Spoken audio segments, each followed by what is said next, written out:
नमस्कार, स्वागत है आप सभी का YouTube channel knowledge TV Haryana. आज 8 दिसंबर रविवार सुबह सुबह 7 बड़ी खबरें सामने आ रही है। बड़ी घोषणाएं ऐलान हरियाणा से। तो क्या है पूरी जानकारी, आइए देखते हैं। हरियाणा की सबसे तेज सबसे सटीक जानकारी के लिए यूट्यूब चैनल नॉलेज टीवी को सब्सक्राइब जरूर कर लें। तो चलिए देखते हैं हरियाणा आज 8 दिसंबर सुबह सुबह 7 बड़ी खबरें, घोषणा, ऐलान। तो पहली बड़ी खबर हरियाणा से। हरियाणा में 4 जनवरी से पहले निकाय चुनाव की घोषणा कर दी जाएगी। 4 जनवरी से पहले चुनाव के कार्यक्रम की घोषणा कर दी जाएगी। साथ ही 4 फरवरी तक चुनाव संपन्न करा रिजल्ट घोषित कर दिया जाएगा। तो ये आप देख सकते हैं बड़ी खबर। हरियाणा में 4 जनवरी से पहले निकाय चुनाव की घोषणा संभव। तो इन निकायों में होने हैं चुनाव। राज्य में अधिकतर नगर निगमों के चुनाव लंबे समय से लंबित है। इसमें गुरुग्राम, करनाल, हिसार, फरीदाबाद, रोहतक और यमुनानगर सहित कुछ महत्वपूर्ण स्थानीय निकायों के चुनाव शामिल हैं। एमसीजी गुरुग्राम नगर निगम के चुनाव आखिरी बार 2017 में हुए थे और पार्षदों व मेयर का कार्यकाल 2022 में खत्म हो गया था। इसी तरह करनाल, हिसार, फरीदाबाद, रोहतक और यमुनानगर नगर निगमों के चुनाव इस साल जनवरी में खत्म हो गए थे।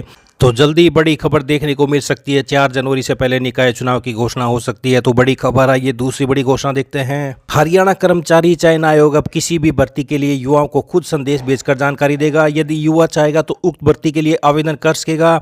आयोग की तैयारी है कि 10वीं पास करते युवा खुद को HSSC की साइट पर पंजीकृत करा सकेगा।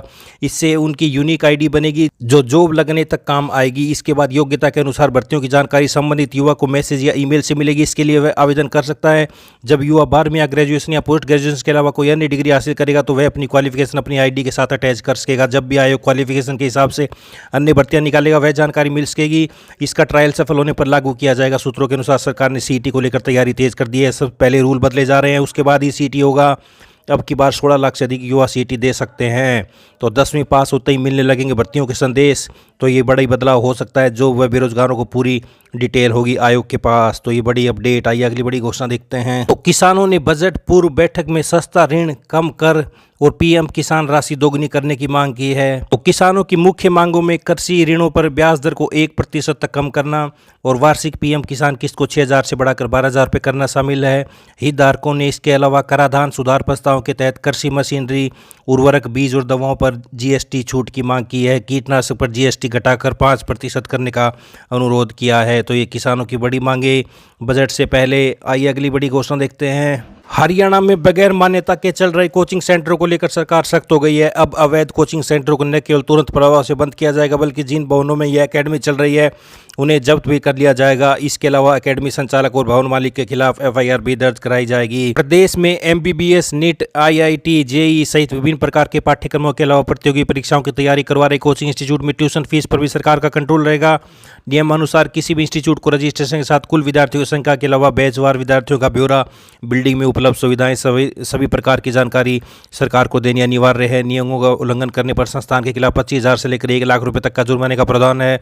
उल्लंघन करने पर कोचिंग इंस्टीट्यूट का लाइसेंस रद्द कर दिया जाएगा।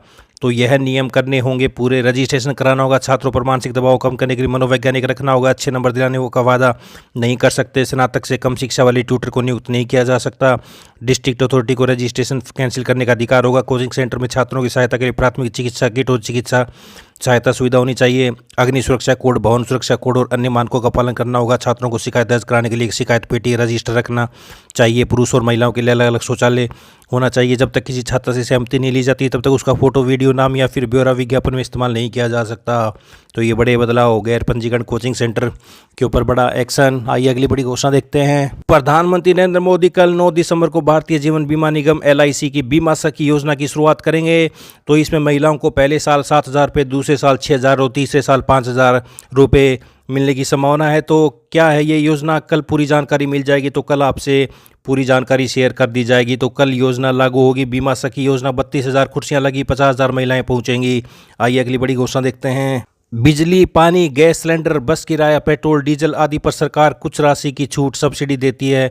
अब उसकी जगह लाभार्थियों के बैंक खाते में सीधे पैसे ट्रांसफर करने की तैयारी है। इसका एक और बड़ा फायदा यह होगा कि फर्जी, अपात्र और डुप्लीकेट लाभार्थियों की छंटनी की जा सकेगी।